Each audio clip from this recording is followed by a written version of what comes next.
AP Theory class. Guess what we're cooking up today? We're cooking up a lesson on harmonization. Are you excited? Let's begin. This is really important because this is a skill you will need for a typical FRQ that's very common on the AP test. And I am guessing it'll be on the AP test this year. Okay, what we have got to do is we've got to learn how to harmonize a simple phrase. This is something that you'll have to do for one of the FRQs that I strongly suspect you'll be tested on. In this case, we have a simple two-bar phrase, just 1, 2, 3, 4, 3, 2, 1, and we are in C major, as you can see. Now the question is, what can we do? And the answer is we have to add a bass line and we have to add chords, and that's what we will be doing.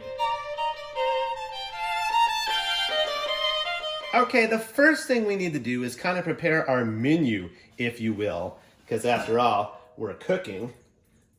What I mean by this is every note in this example can be harmonized by different chords.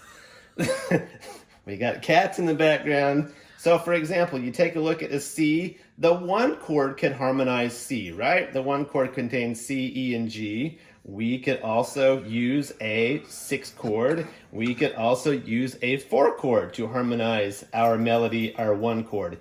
D, as you can see, we could use a 2 chord, we could use a 5 chord, or we could use a 7 chord. Anyway, so what we are doing here is we are basically preparing our chord choices. Does everybody see the different chord choices? For example, this E right here could be harmonized with a 1 chord, this E could be harmonized with a 3 chord, or this E could be harmonized with a 6 chord. Those are our 3 choices for doing this. So this is your first step when you are preparing one of these. Everybody got it? All right.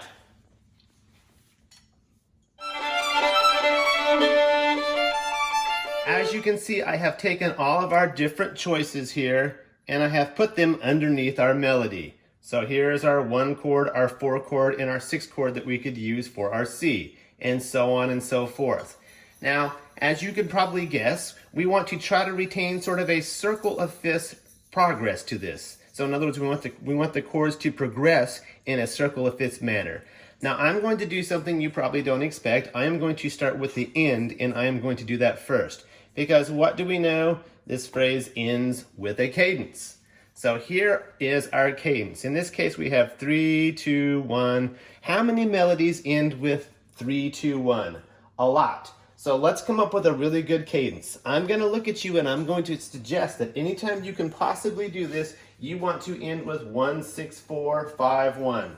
So this E, does a 1 chord fit on this E? Absolutely. Does a 5 chord fit on this D? Absolutely. And obviously a 1 chord fits on this C. So I am going to end this example 1, 5, 1.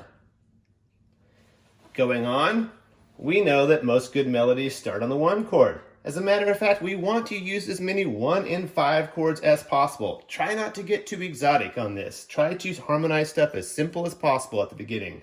So this C, we are going to start with a 1 chord. And this D, what's the most basic chord we can use on this D? That would be a 5 chord. This E, well, let's bounce back to 1. So this is what we will call our tonic area. Most phrases start with sort of a tonic sort of approach on the AP example. And this phrase, this note right here rather, how to handle this F. Well, we already know we're ending 1, 5, 1. So what is a good chord that we could take right here and get us to this 4 chord? So we have the beginning, we have the ending, we just need to link this up. So there's a couple of possibilities here. Actually, you could probably use all 3. You could go with the 7 chord, but I would suggest something more simple, and that would be the 2 or the 4 chord. So we are going to call this the subdominant area. And finally, we get to the dominant area. And then last but not least, we are back to tonic.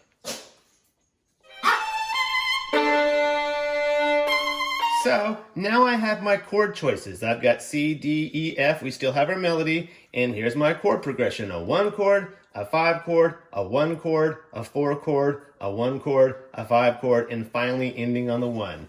We have a cadence. We're very happy about that. Sorry for my bad writing. And in this case, it's going to give us what kind of a cadence class? It's going to give us a PAC. We are starting on the 1 chord in C major, which makes perfect sense, right? And we have 1, 5, 1. And then we have a 4 chord, the subdominant area. We have the dominant area. And we have this opening tonic area. I know what you're thinking right now. You're like thinking, but Dr. Holbrook, isn't that a 5 chord? Yes. How can we soften this 5 chord and keep it very tonic-like? That'll be the subject of our next whiteboard.